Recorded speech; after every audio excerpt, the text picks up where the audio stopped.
What's up, meta nerds? This video is all about the all-terrain anti-aircraft, also known as the ATAA.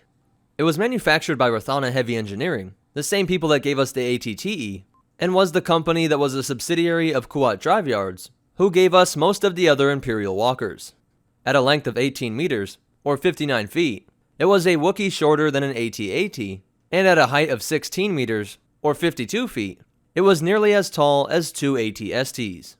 And with a top speed of 60 kilometers per hour, or 37 miles per hour, it had the exact same speed as the ATTE, and was about 2/3 the speed of the at-rct. It could stomp onto the battlefield with a single pilot, and would require two gunners to operate the massive anti-aircraft flak pod that sat on top of this vehicle, in which it would fire heat-seeking missiles that would track an enemy until it got close enough to that vehicle that it would explode near the enemy ship and create a cloud of unavoidable shrapnel. If they wanted to take out rebel bases or other ground vehicles, then the flak pod could be switched out for a concussion missile launcher that housed 36 concussion missiles.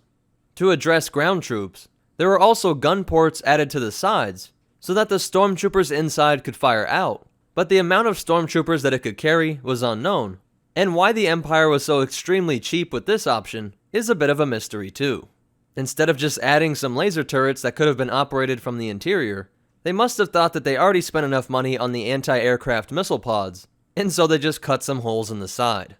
For defense, the ATAA had ground sensors that could detect mines, and other electronic countermeasures that could scramble the missile guidance systems that would be fired by most starfighters, and even the portable missile launchers that could be carried by a single rebel trooper.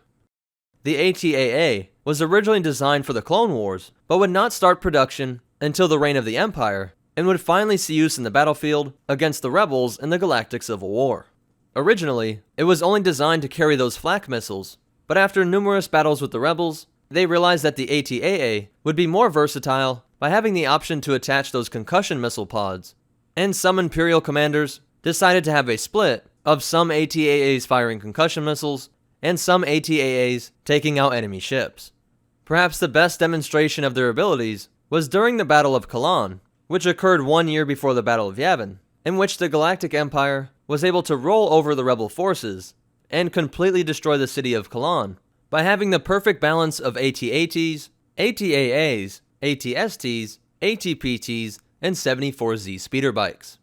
The speeder bikes and scout transports were able to protect the Imperial's flanks, as well as scout ahead and relay the enemy's position to the commanders in the AT-ATs, who were being escorted by the ATAA, which was relentlessly blowing T-47 Airspeeders and Y-Wing starfighters right out of the sky, preventing them from dropping bombs or doing any of the tow cable shenanigans that we saw later on the Battle of Hoth.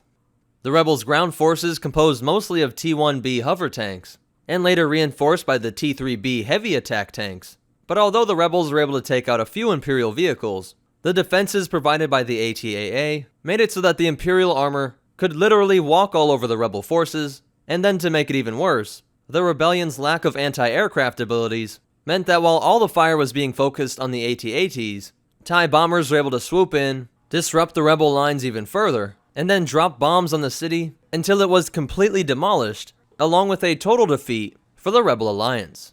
But that's it for the all-terrain anti-aircraft. If you liked it, go ahead and hit that like button. And if you want to check out our social media, or ways that you can help support this channel, be sure to check out the description down below. If you want to see more, be sure to hit that subscribe button, and hit the bell icon so that you get notifications. But more important than all that, remember, Luke Skywalker would have just been a one-hit wonder if the Empire deployed the ATAA during the Battle of Hoth. And the Force will be with you, always.